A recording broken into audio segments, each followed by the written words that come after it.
They had one job, but when the Iron Curtain fell, the CIA didn't even see it coming.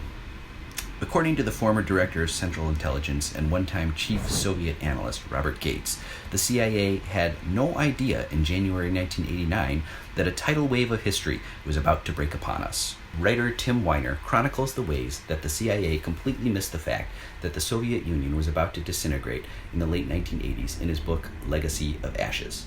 Weiner says that the CIA somehow missed when Mikhail Gorbachev informed the Warsaw Pact meeting of 1987 that the Soviet Union would not invade Eastern Europe to preserve its empire. The CIA didn't know that the premier had already informed Afghanistan that the Soviet army would begin pulling out troops.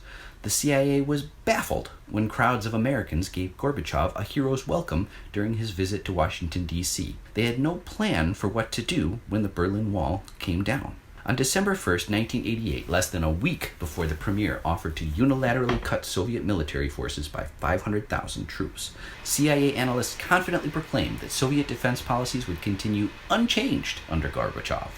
Despite spending nearly $250 billion on spy satellites and high-tech signals intelligence to monitor every move made by the Soviet military, those tasked with knowing what was happening inside the Soviet Union didn't have a clue.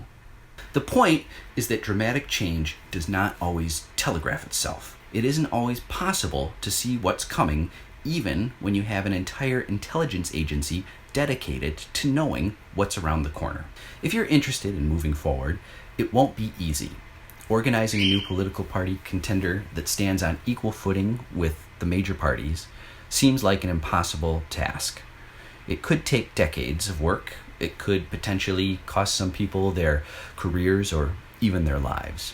But the payoff could come a lot faster than any living person believes possible. The CIA had one job, but intelligence analysts never saw the collapse of the Soviet Union coming. French aristocrats probably never believed they would one day have a date with the guillotine. Today's political pundits will no doubt scoff that a new political organization could ever challenge the entrenched establishment in the United States. But the resentment in this country is real.